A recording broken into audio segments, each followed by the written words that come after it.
हल छठ व्रत कब है? 24 या फिर 25 अगस्त को। पढ़े गर्भवती ग्वालिन से जुड़ी व्रत कथा व शुभ मुहूर्त। हर छठ या हल छठ का त्योहार जन्माष्टमी से 2 दिन पहले मनाया जाता है।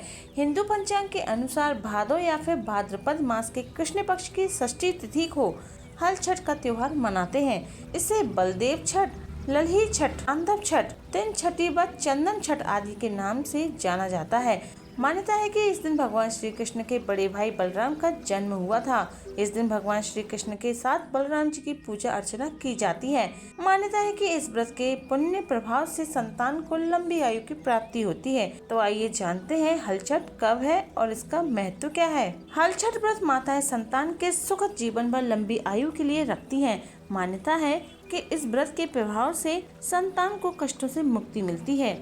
अब जानते हैं कि हल छठ व्रत में क्या खाना चाहिए। हल छठ व्रत में हल द्वारा बोया जोता हुआ अन्न या फिर कोई फल खाने की मनाही होती है।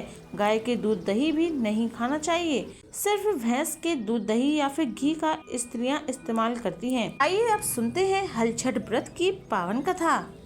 प्राचीन काल में एक ग्वालिन रहती थी। उसकी प्रसव तिथि बहुत निकट थी। एक और उसे प्रसव की चिंता थी और दूसरी ओर उसका मन गौ रस यानी कि दूध दही बेचने में लगा हुआ था। उसने सोचा कि यदि प्रसव हो गया तो गौ रस वहीं पड़ा रहेगा। यह सोचकर उसने दूध दही के बर्तन सिर पर रखे और उन्हें बेचने के लिए चल पड़ी। लेकिन कुछ दूर जाने पर उसे असहनीय प्रसव पीड़ा होने लगी। वह एक झरबेरी के पेड़ की ओट में चली गई और वहीं उसने एक बच्चे को जन्म दिया।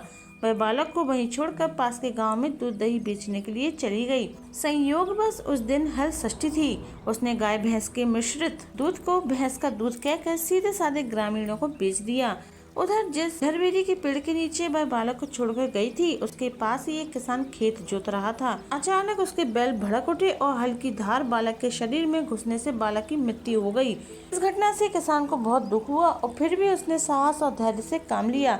उसने बालक के कटे पेट को झरबेरी के कांटों से सिल दिया और उसे वहीं छोड़कर चला गया। कुछ देर बाद ग्वालिन दूध बेचकर वहां पहुंची।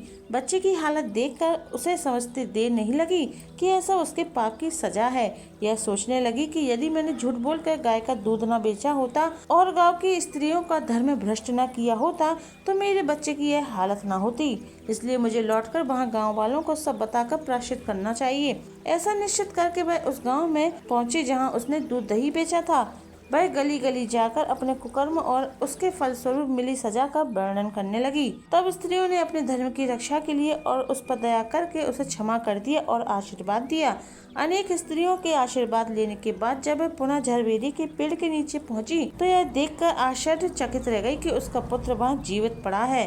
तब उसने स्वार्थ के लिए झूठ बोलना ब्राह्मण की हत्या के समान समझा और फिर कभी झूठ न बोलने की कसम खा ली।